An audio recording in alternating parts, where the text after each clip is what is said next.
तो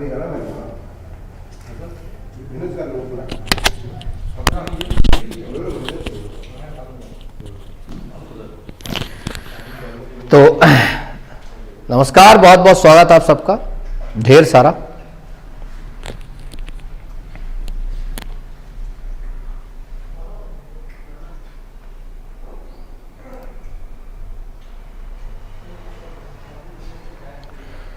और आप सब लोग जो है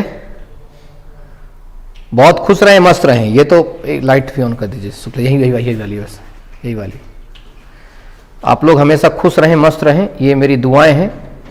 बहुत शानदार तरीके से क्लास हमारे देवेंद्र सोनी सर दे रहे हैं क्लास, और बहुत मज़ेदार, मैंने आपको बोला था दमदार शिक्षक हैं।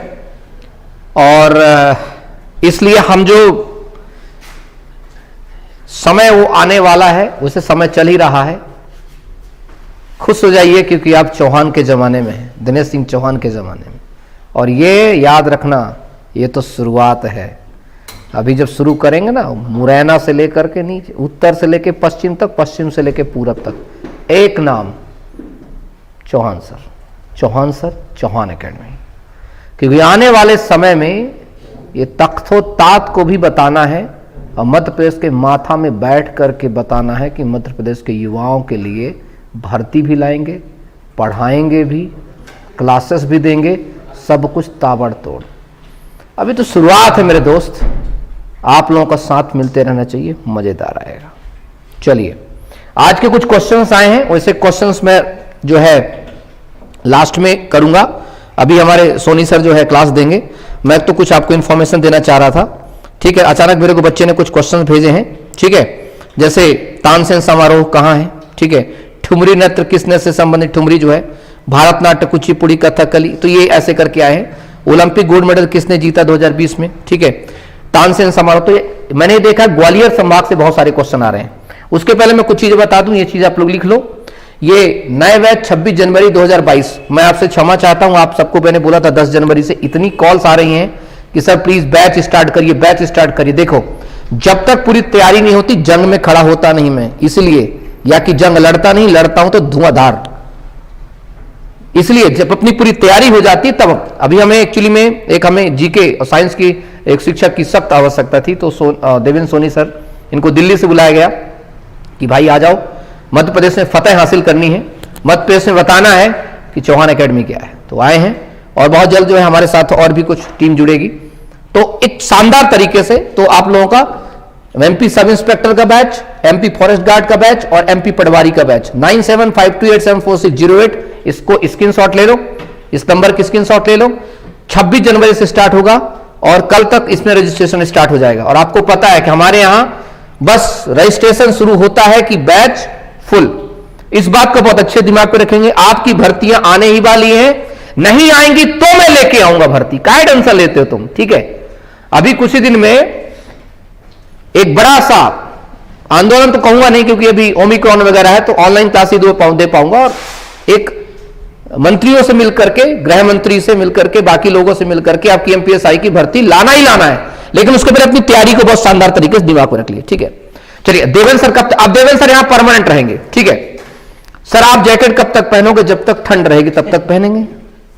तो क्या लगा तुम लोग, कब कितने ब्लीचर आदमी ने कि सर चड्डी कब पहनोगे, सर जर्सी कब पहनोगे, सर स्वेटर कब पहनोगे। तो बेवकूफ हो क्या तुम। इसलिए मैं तो एक बात है, मेरी एक बात बता दूं, ये मत सोचा करो, बघेली इंसान हूं मैं, ठीक है। कहने में रत्ती बनने लग जाता हूं, शर्माता हूं। तो ये सब चड्डी बनियान के चक्कर में पढ़ो, समझे, पढ़ाई कर ले, है ना। सब इंस्पेक्टर बनना है। आइए सर, स्वागत है आपका, ठीक है।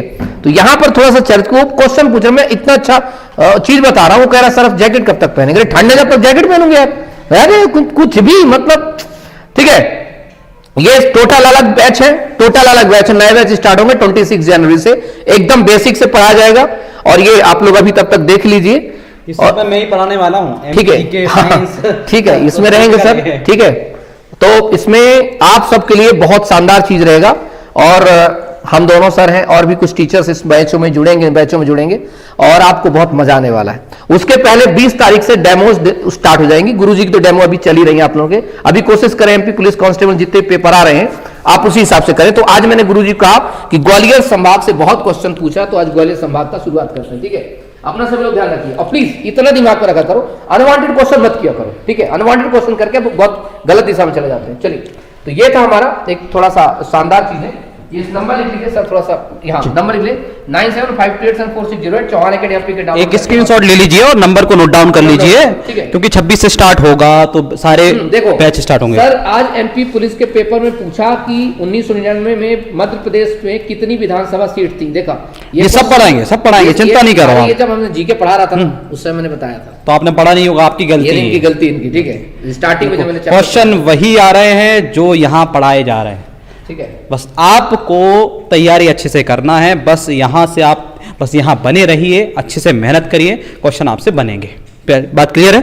चलो अब हम स्टार्ट करेंगे। जैसे ग्वालियर संभाग से काफी सारे क्वेश्चन आ रहे हैं और पहली शिफ्ट में ही कई सारे क्वेश्चन थे, ग्वालियर से ही 4 क्वेश्चन थे। चलो हम आज स्टार्ट कर लेते हैं। तो आज हम ग्वालियर संभाग के बारे में हम चर्चा करेंगे। जैसा कि आज आप सबको विदित है 15 जनवरी है, तो थल सेना दिवस है। 15 जनवरी को क्या बनाया जाता है? थल सेना दिवस मनाया जाता है, ठीक है? 15 जनवरी को थल सेना दिवस मनाया जाता है। बात क्लियर है? तो हम आज ग्वालियर संभाग के बारे में चर्चा करेंगे। तो जैसा कि आप सबको विदित है, मैं मैप पर ही पढ़ाता हूं। मैप पर हम देख लेते हैं कि ग्वालियर संभाग में कौन कौन से जिले आते हैं, ठीक है? इस सेशन को स्टार्ट करने से पहले उन बच्चों के लिए 4 लाइन है जो अभी तक उदास हैं, जो कोरोना काल में बहुत ज्यादा दुखी भी हैं, वैकेंसियां नहीं आ रही हैं, तो उन सबके लिए जो उदास बैठे हुए हैं, जो दुखी हैं, जो लाइन बदलना चाह रहे हैं कि मैं तैयारी बंद करके कोई नौकरी कर लूं, ऐसा कुछ मत करना, क्योंकि बुझी समा भी जल सकती है, बुझी समा भी जल सकती है, आसमां से कश्ती भी निकल सकती है। होके मायूस यूं ना अपने इरादे बदल, तेरी किस्मत कभी भी बदल सकती है। तो चलो इस सेशन को स्टार्ट करते हैं। तो आज हम पढ़ाई कर रहे, आज पढ़ेंगे हम ग्वालियर संभाग। तो ग्वालियर संभाग में सबसे पहले देखें तो आपका ये रहा ग्वालियर। ये कौन सा रहा? ग्वालियर। ग्वालियर के पास ये आपका रहा दतिया, और फिर जो बीच में जो है वो आपका शिवपुरी, और 1, 2, 3 और चौथा जो जिला है वो आपका रहा गुना, और 5वां जो जिला है वो है अशोकनगर। ग्वालियर एक हो गया, ये पूरी तरीके से लैंडलॉक है। दूसरा जो जिला है वो दतिया, और दतिया जिले की जो सीमा मिलती है वो उत्तर प्रदेश से मिलती है। बात क्लियर है? उसके बाद आपका जो शिवपुरी है उसकी सीमा 2 राज्यों से मिलती है। अगर हम बाएं तरफ से देखें, लेफ्ट हैंड साइड से देखें तो राजस्थान से मिलती है, और राइट हैंड साइड से देखें तो इसकी सीमा मिलती है उत्तर प्रदेश से। तो हम कह सकते हैं ग्वालियर संभाग में शिवपुरी एक ऐसा जिला है जिसकी सीमा 2 राज्यों से मिलती है, एक आपका है राजस्थान और दूसरा है आपका उत्तर प्रदेश। ग्वालियर पूरी तरीके से लैंडलॉक है। फिर इसका जो चौथा जिला है वो आपका गुना है, और गुना जिले की जो सीमा है वो किससे मिलती है? राजस्थान से मिलती है। गुना जिले की जो सीमा है वो किससे मिलती है? तो आप आंसर करोगे राजस्थान से मिलती है। और अशोकनगर की जो सीमा है वो किससे मिलती है? तो आप आंसर करोगे उत्तर प्रदेश से मिलती है। तो इन 5 जिलों को मिला दिया जाए तो हमारा ये बन जाता है कौन सा संभाग? तो आप कहोगे सर ये कहलाएगा आपका ग्वालियर संभाग। कौन सा कहलाएगा?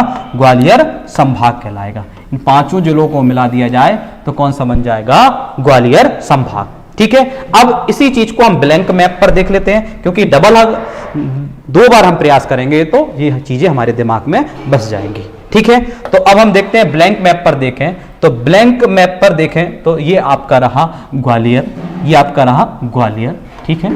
ये आपका रहा ग्वालियर जो पूरी तरीके से लैंडलॉक है। ये आपका रहा दतिया, ये कौन सा रहा? दतिया। दतिया जिले की सीमा यूपी से।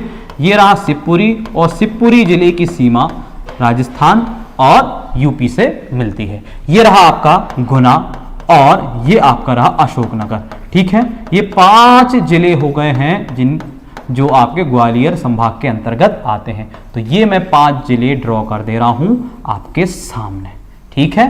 तो ये 5 जिले जो है वो मिलकर क्या बनते हैं?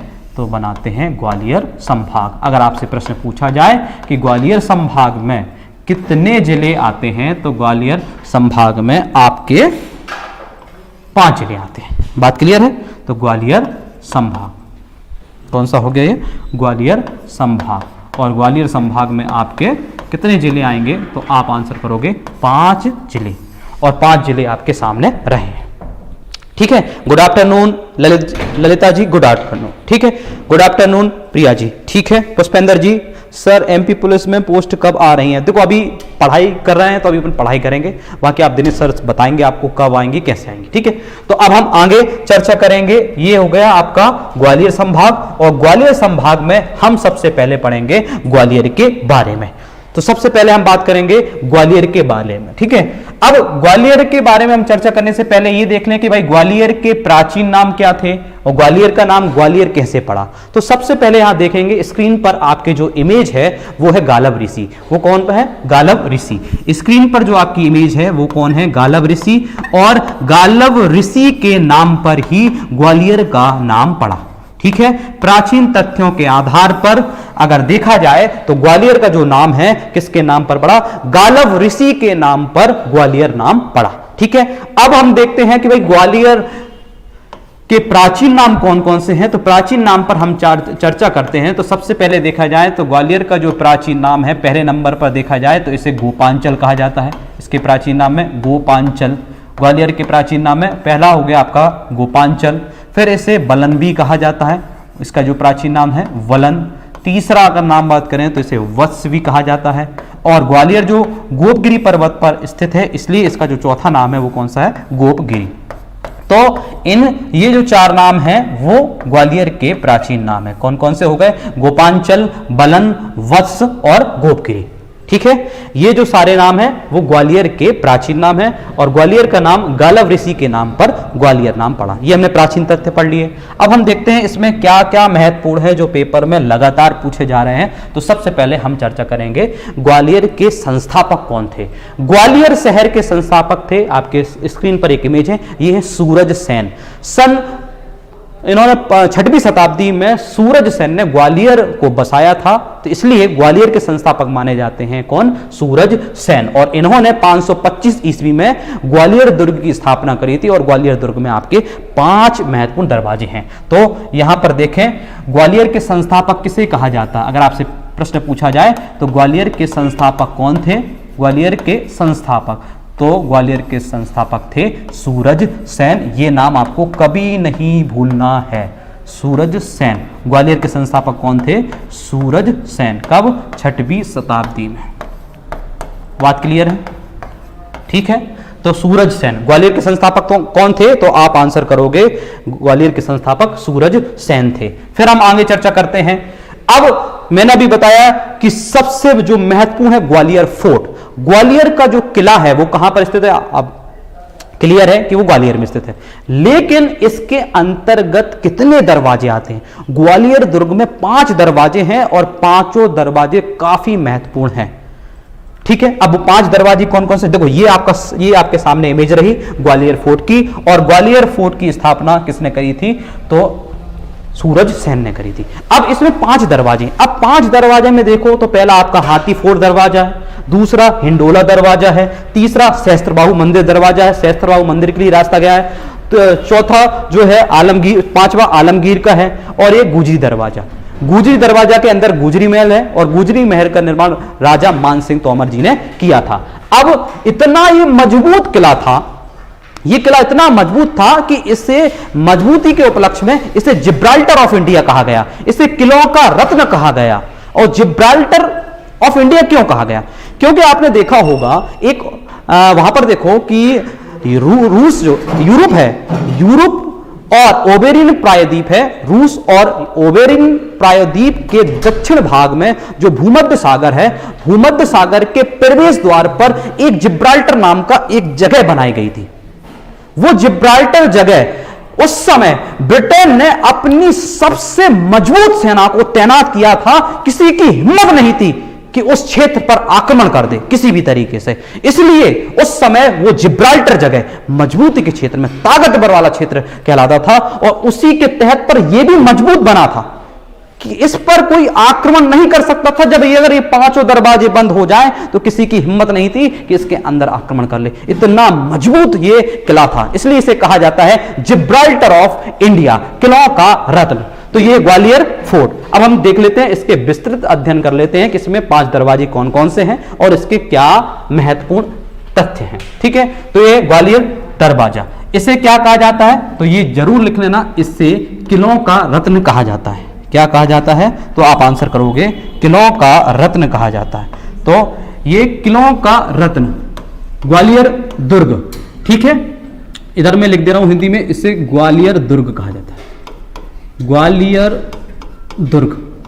ठीक है, ग्वालियर दुर्ग। और ग्वालियर दुर्ग को क्या कहा जाता है, किलों का रत्न कहा जाता है, किलों का रत्न कहा जाता है। और इंग्लिश में इसे जिब्राल्टर ऑफ इंडिया कहा जाता है, Gibraltar of India, Gibraltar of India कहा जाता है।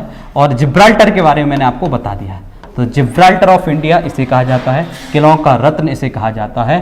और ग्वालियर दुर्ग की कोई स्थापना, इस दुर्ग को किसने बनाया था, तो आप आंसर करोगे इसको सूरज सेन ने बनवाया था।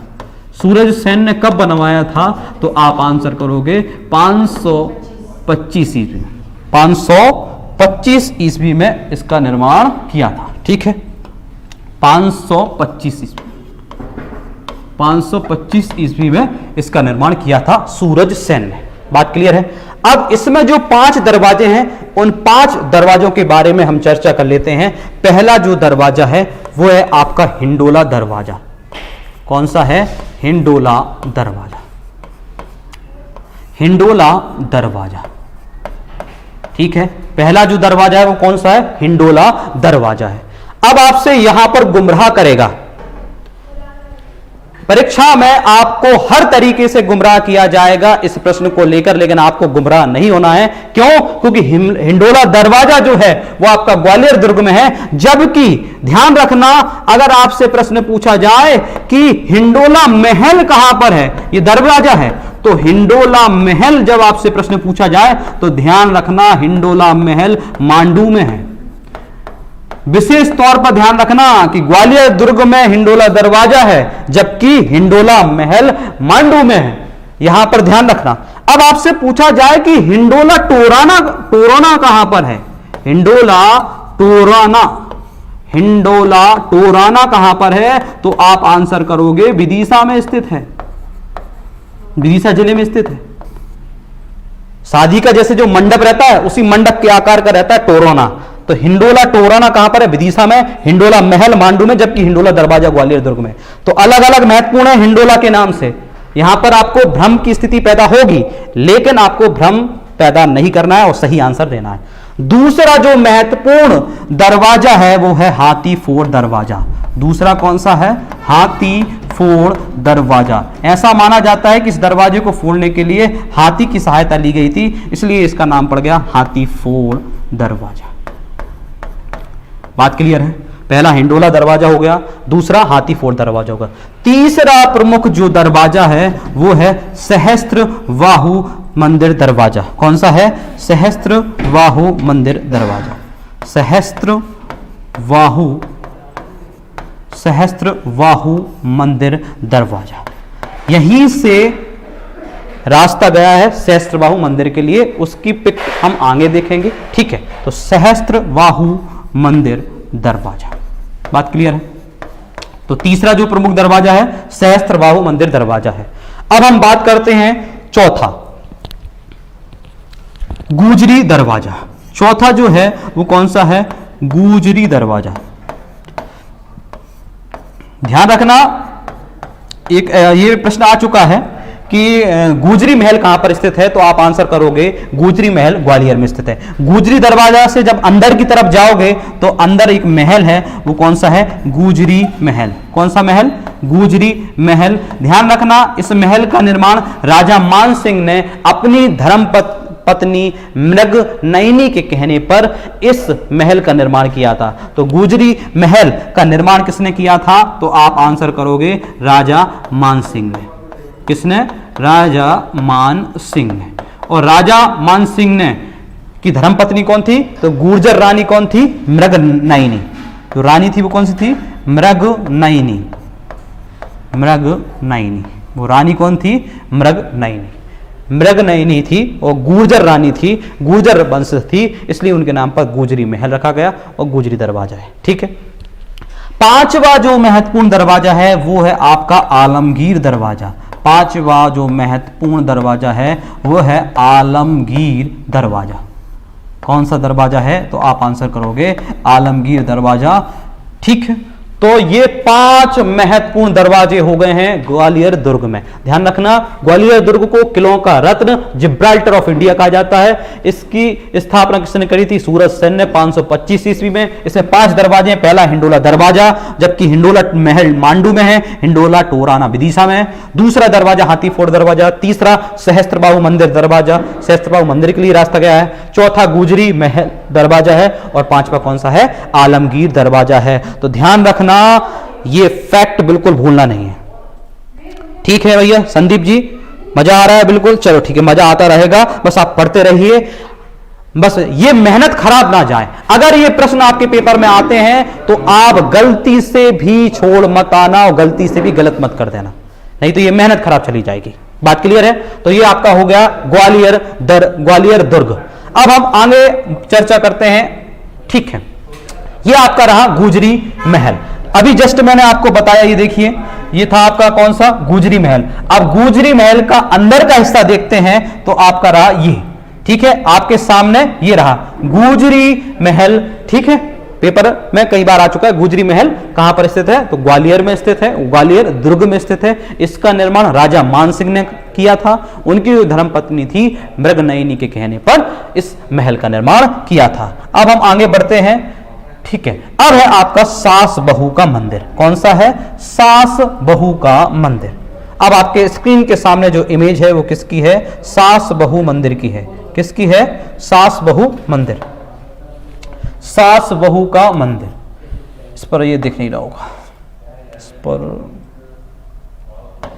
ठीक है, तो ये कौन सा मंदिर है? तो आप आंसर करोगे सास बहू का मंदिर। उत्तर भारत का एकमात्र द्रविड़ शैली का जो मंदिर है वो कौन सा है? सास बहू का मंदिर है। कौन सा है? सास बहू का मंदिर है। उत्तर भारत का एकमात्र द्रविड़ शैली का जो मंदिर है वो कौन सा है? सास बहू का मंदिर है।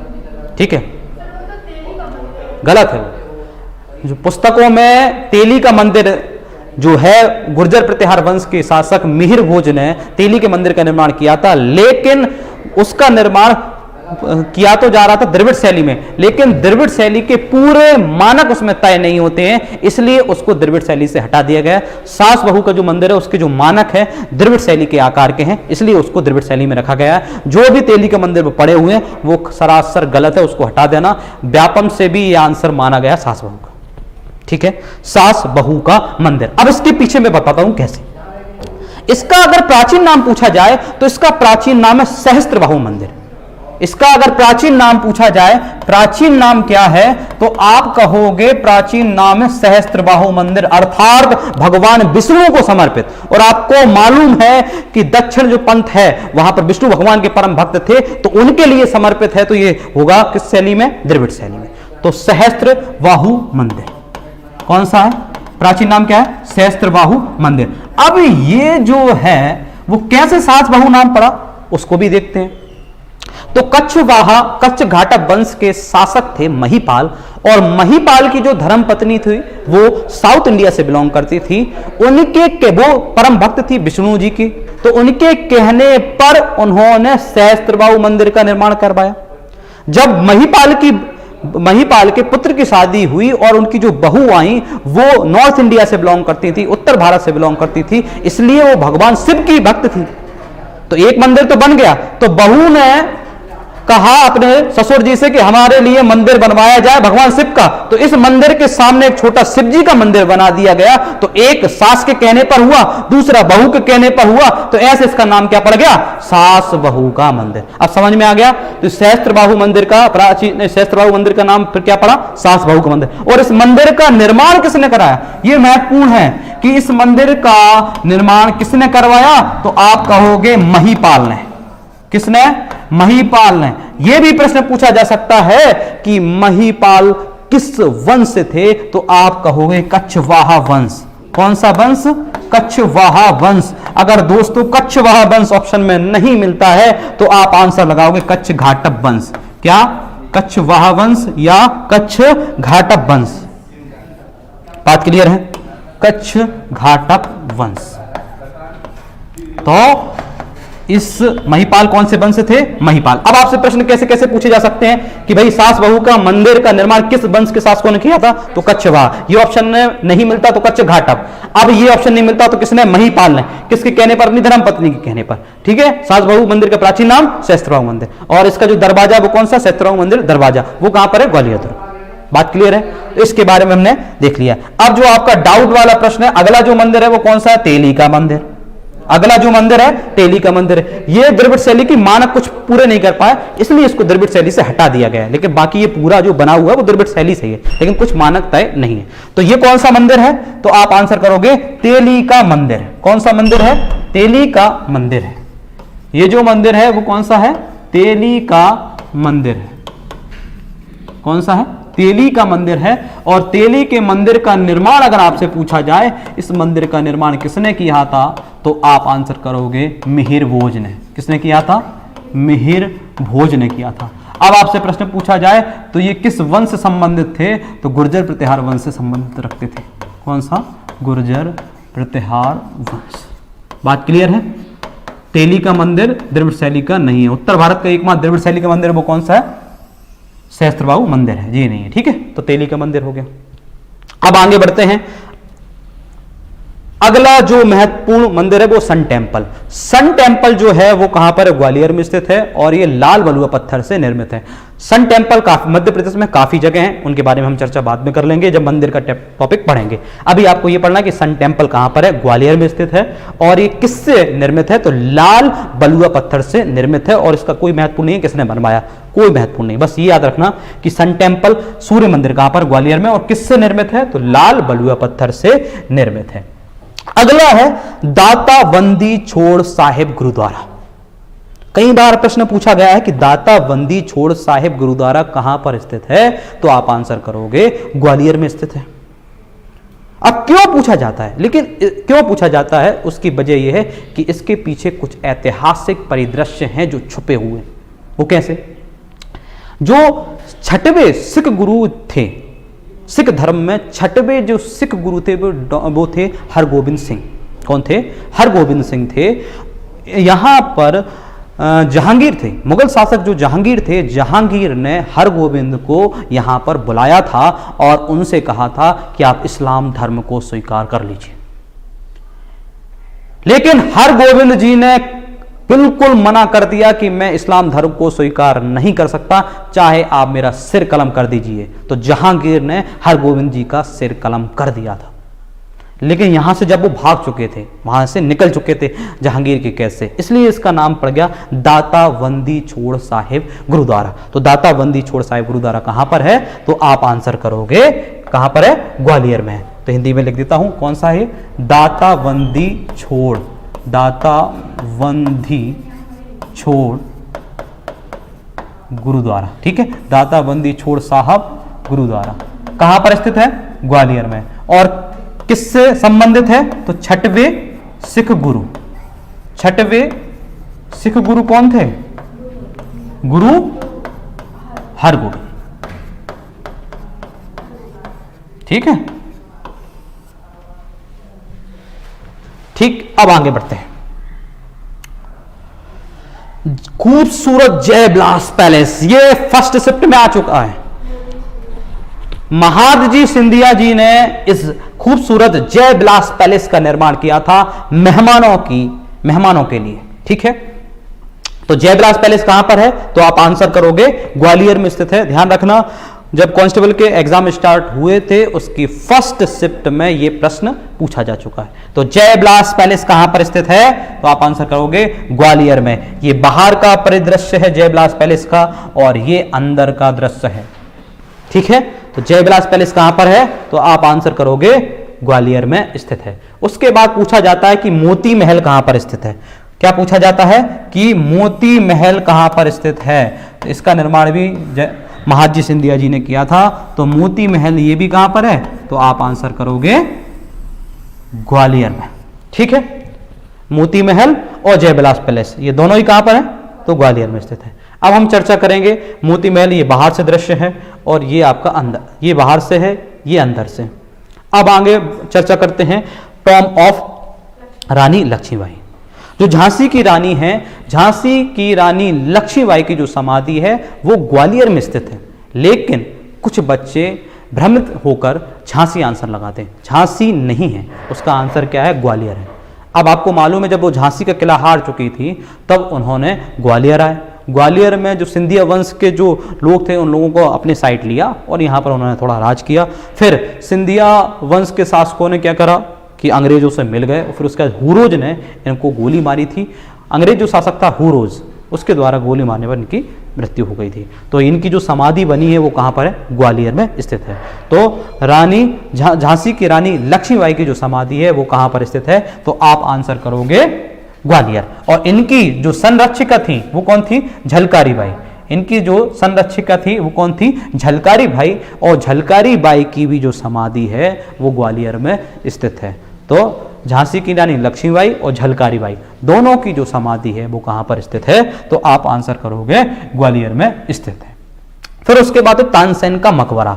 कई बार एग्जाम अभी ये भी अभी आया है, ये आज ही अभी जो शिफ्ट हुई है उसमें ही पूछा गया है कि तानसेन का मकबरा कहां पर स्थित है? तो तानसेन का मकबरा कहां पर है? तो आप आंसर करोगे ग्वालियर में स्थित है। तानसेन का मकबरा कहां पर है? ग्वालियर में स्थित है। तानसेन का जन्म 1553 ईस्वी में ग्वालियर के बेहट नामक स्थान पर इनका जन्म हुआ था। फिर उन्होंने अपनी एक ब्राह्मण कुल से थे और इन्होंने अपनी शिक्षा कहां से अर्जित की? तो वृंदावन चले गए।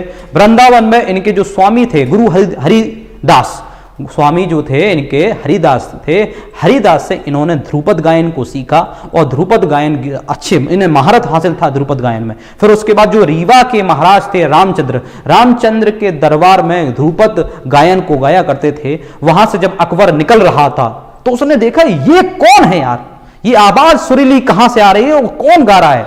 तो उन्होंने, आसपास के लोगों ने कहा महाराज ये आवाज तो तानसेन की है। तो वो वहां पर पहुंचे और रीवा के महाराज से कहा कि तानसेन को मेरे द्वार पर भेज दीजिए। रीवा के महाराज ने मना कर दिया था, लेकिन इनके बीच में जब युद्ध हुआ उसके बाद फिर तानसेन चले गए थे इनके पास, अकबर के पास। फिर अकबर के पास गए तो वहां पर उन्हें एक सूफी संत मिले, मोहम्मद गौस। तो उनके जो सूफी संत, सूफी गुरु थे वो कौन थे? मोहम्मद गौस। और मोहम्मद गौस का भी जो मकबरा है वो कहां पर स्थित है? ग्वालियर में स्थित है। आपको मालूम होगा कि 1980 में भारत सरकार द्वारा एक तानसेन पुरस्कार दिया जा रहा है, जिसके तहत शास्त्रीय गान में, भारतीय संगीत में 2 लाख रुपए की राशि दी जाती है। और तानसेन समारोह प्रतिवर्ष ग्वालियर में इनकी समाधि पर होता है।